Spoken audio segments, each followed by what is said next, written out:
This is the 125th anniversary of the Dunedin Amenity Society being established in 1888 by Thomas Brown, a prominent businessman and draper, and Alexander Bathgate, a lawyer and writer.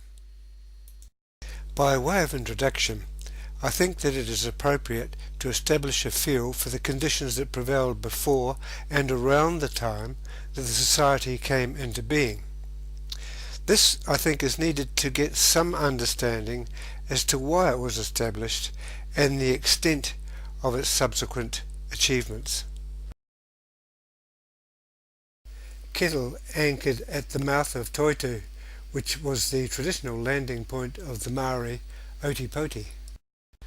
The first 12 or 13 years were very hard work, clearing bush, finding food, often dependent upon the Maori to provide enough food. Yet despite all this, they managed to establish a foothold.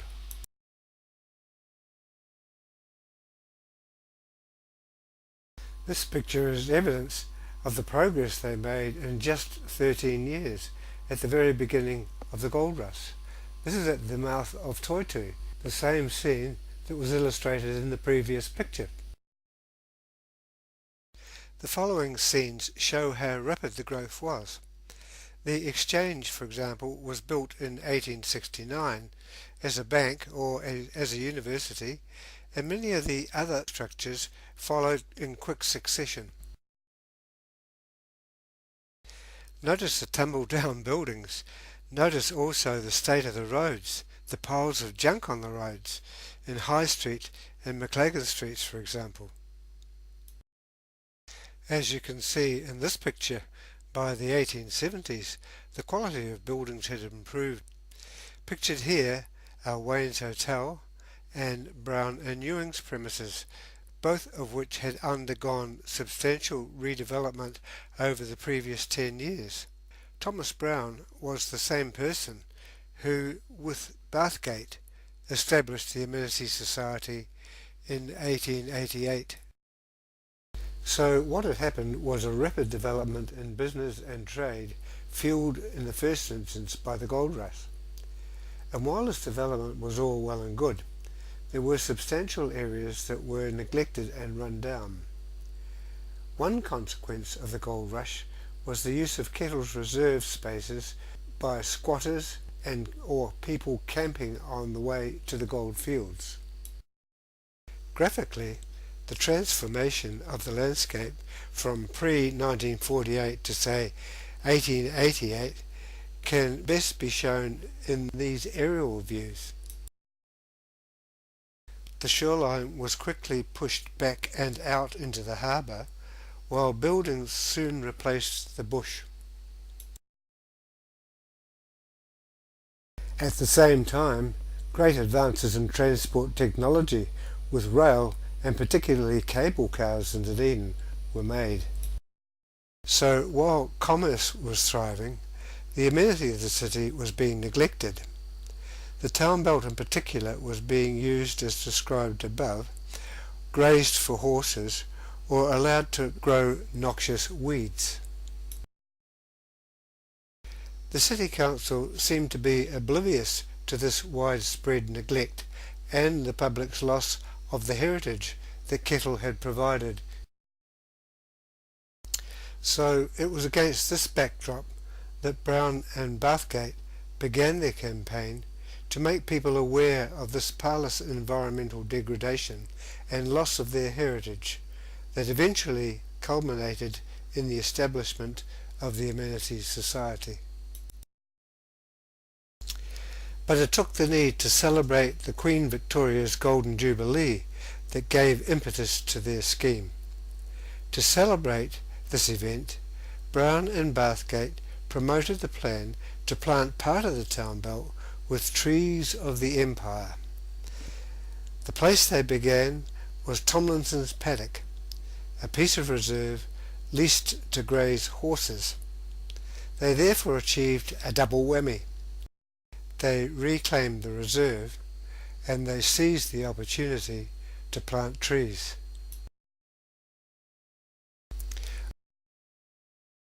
Here is an overview of Jubilee Park, where the real work of the Amenity Society began in 1887.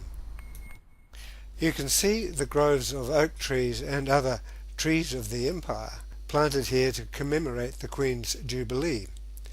And on June the 21st, the Mayor of the year, R.H. Leary, planted an oak tree in Tomlinson's paddock to commemorate the event.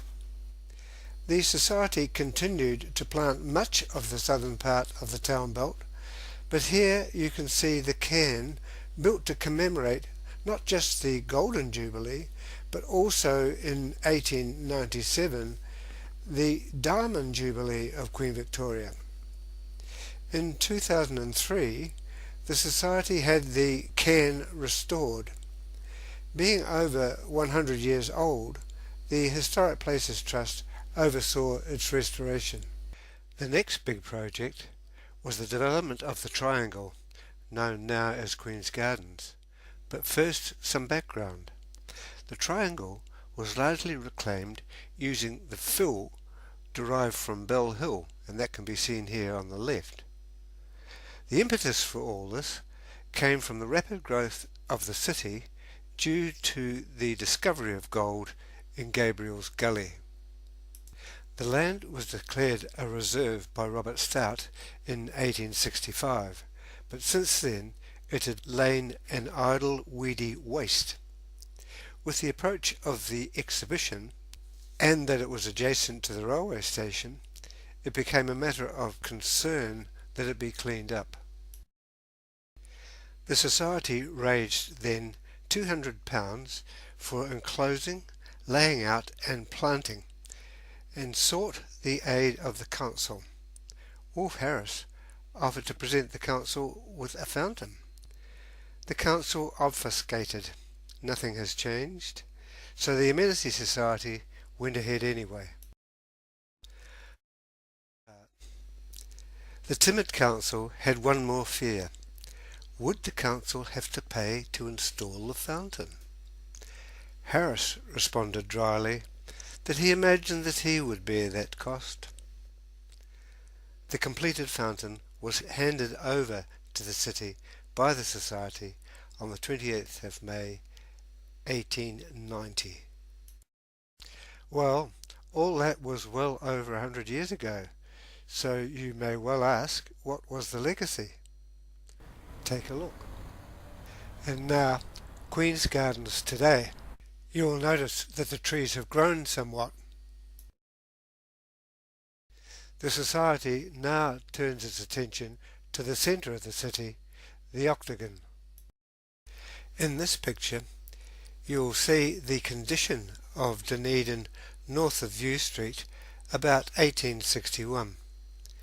The Octagon was a piece of open grassy space. There were mud flats to the north and estuarine vegetation. And notice the flax covering the foreground. By 1890, the Society proclaimed the Octagon an eyesore to most of the citizens and an object of ridicule to strangers. In 1891, it proposed that the 4 sections formed by the road and path be fenced, existing vegetation removed, grass sown, flower beds formed, and that oriental planes be planted. According to K.C. MacDonald, the council was swept away by these heady proposals and recklessly voted £125 for the work to be carried out. It is to be noted, however, that the Society contributed £250.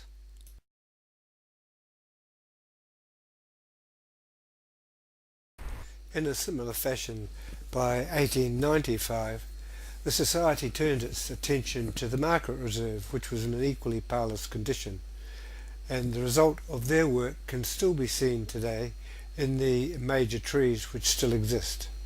It can also be seen in this 1898 clipping from the ODT that they had not missed out on the museum reserve either, and that the lime trees that are still there we can enjoy today as a result of their labours. A point of interest here is that the wrought iron fence along the Great King Street frontage was installed about 1976. It was rescued from the old fence saved from the Octagon many years before.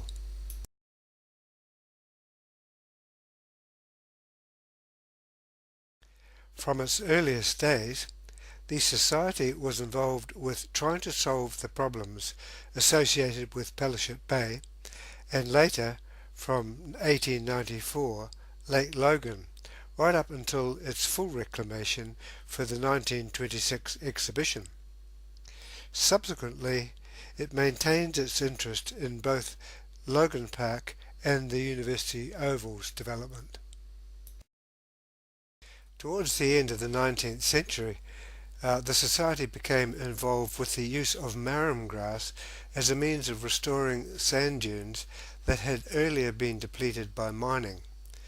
Bathgate in particular was a strong advocate of the use of this plant.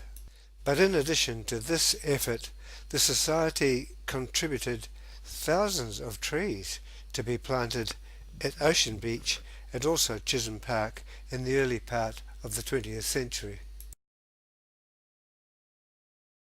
There are many memorial trees and seats in the Botanic Garden, but the major memorial is that which is dedicated to David Tannock, and this is situated above the rock garden. In 1953, the Amenity Society received a request from the Royal New Zealand Institute of Horticulture asking if a memorial seat could be placed in a suitable location in the city, overlooking perhaps a reserve. The reaction of the chairman of the committee was that a mere seat did not reflect the great contribution that Tannock had made to Dunedin, and he felt that something somewhat better than this was appropriate. After some considerable deliberation, Angus Black, the Society's honorary architect, produced this plan for the works. The total cost for the work was estimated at £867, with the council's contribution being £420, about half. On the 21st of November, the Society accepted a tender of £710, and the work was completed a year later.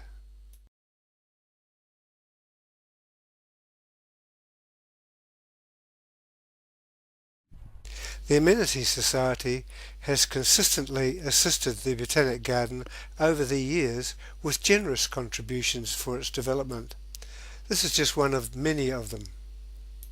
In 1986, this Alpine house was opened in the space beneath the kiosk. There had always been problems with theft of plants from the rock garden, and this new facility was designed to provide a controlled environment for plants needing special attention or protection. It was built by the staff of the Reserves Department and financed by a grant of $12,000 from the Amenity Society, which also had provided some funds for the extension to the rock garden.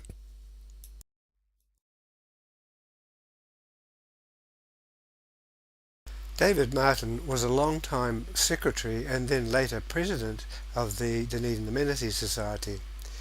He oversaw many projects on its behalf, including the Tannock Memorial and also the Alpine House at the Botanic Garden. It seems fitting to me that his memorial should be sited here in the Botanic Garden and just along from David Tannock's, the site which he had selected 2 decades earlier. Alexander Bathgate, along with Thomas Brown, founded the Amenity Society, although Bathgate was really the spiritual father of the Amenity Society, and perhaps also the father of the environmental movement in New Zealand. His true love of nature was translated into practical reality. We owe this man much.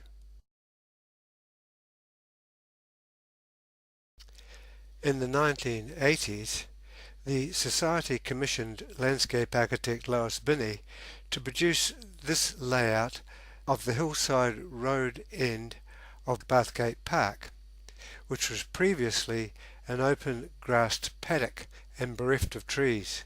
Bathgate, I imagine, would have approved. I'm also certain that he'd have taken a dim view of the open grassed paddock.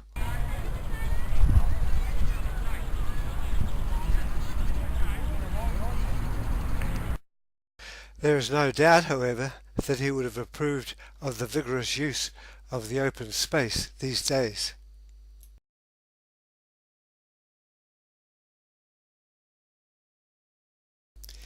In 1982, at the instigation of David Martin, the Amenity Society commissioned this sculpture for the crematorium garden.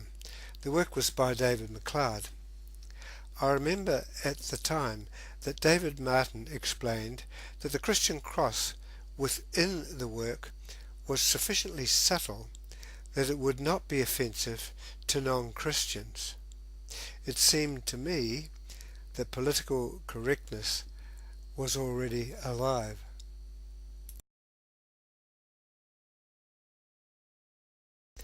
Anzac Square was a project adopted by the Amenity Society in 1996. To achieve this, it had to raise over $70,000, and it did this by selling commemorative bricks which were laid as edgings to the horticultural features that were part of the design. The work was completed in 1997. The garden features parterres planted with box to complement the design of the railway station behind. The box plants were raised by a member of the society and were planted by Polytechnic students. So in typical Amenity Society style, it was indeed a community effort. After some 16 years, the garden is now showing signs of maturity. The cherry trees and bleached hornbeam hedge provide the vertical structural elements, while the parterres and floral displays are deliberately designed to reveal the railway station facade.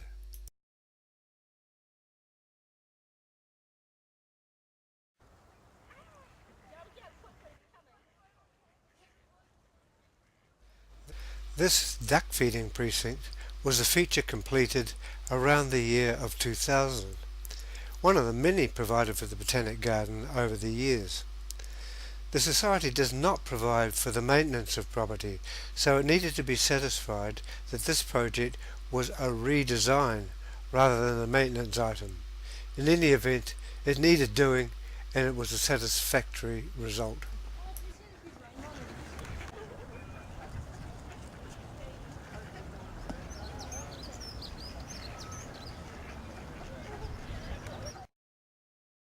In 1885, Wolfe Harris of Bing Harris and Company offered through the Amenity Society to present this fountain as a central feature of the triangle, now known as Queen's Gardens.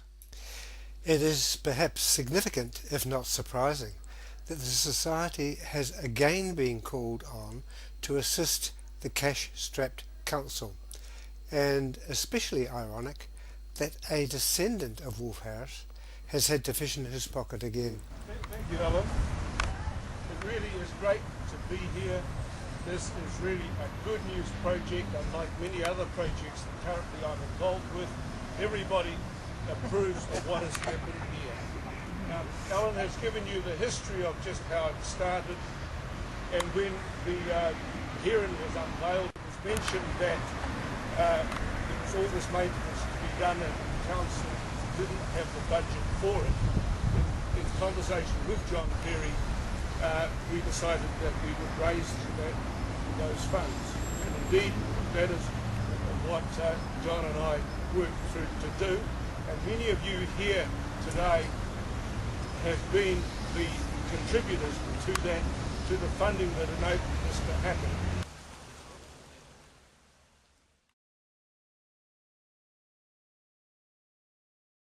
After some 7 years of persistence, the Amenity Society has finally achieved its goal at Queen's Drive here.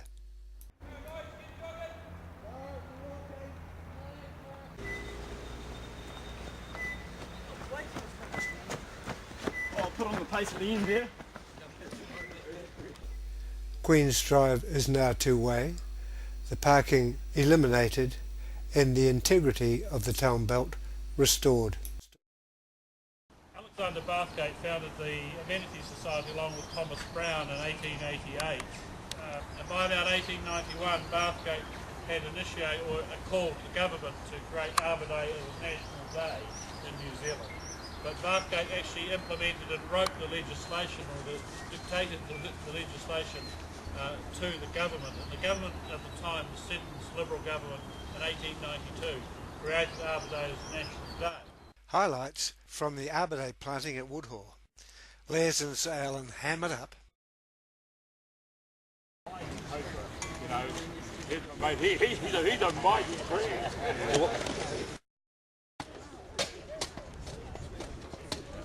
That's good. Here we are together.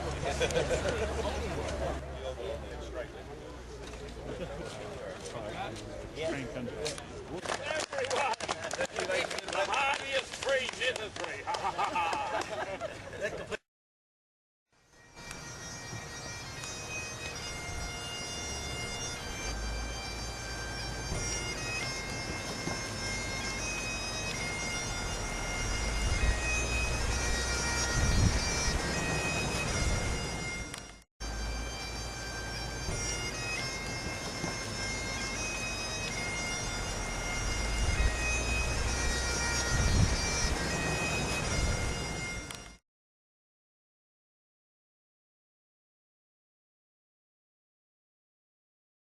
Cole, ask him to say a few words. And then also we'll hear from our chairman, Robin Hyman. Ironically, I think this event, this occasion, is a celebration of the future. With the Sheriff family, when they decided to retain or preserve the Rimu over there, they weren't thinking about the past, they were thinking about the future, with remarkable foresight and insight. So I'd like to acknowledge the enormous effort and resource that the Amenity Society has put into this, and on behalf of the community I'd like to thank all of those individuals and those groups for that. So thank you very much and enjoy the rest of the board. The Dunedin Amenity Society, old and venerable, founded in 1888, and it's had a very good and strong ongoing relationship with the DCC right from the get-go. Sometimes been robust, always been frank, and this is just an example of how the relationship between the Society and the DCC has been.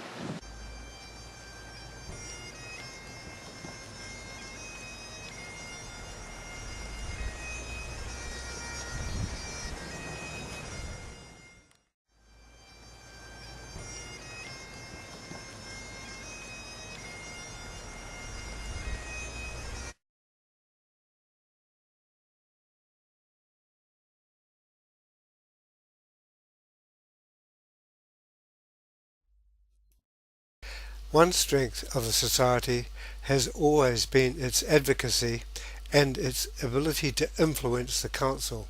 It maintains this with regular submissions to Council in hearings and on environmental matters. A good recent example is with John Wilson Drive and Ocean Beach, especially in relation to the wider environmental, coastal and peninsular landscape issues. The Society has long formed working partnerships with the Council, for example with Craigieburn since 1950, but it is ongoing, with joint committee meetings on various matters. We are currently planning the Leith Valley connection, which will include Woodhall, Ross Creek and Craigieburn together. In our 125th year, amongst other things, we are planning a return to our roots at Jubilee Park. The rundown area at Maori Road and Serpentine Avenue is desperately in need of redevelopment. We are working up this idea for Council's consideration. But it does take time, energy, money and above all, support. To generate this support, we have built a website. You can Google it on Dunedin Amenity Society. Here you can track our activities. Give it a go It's fun.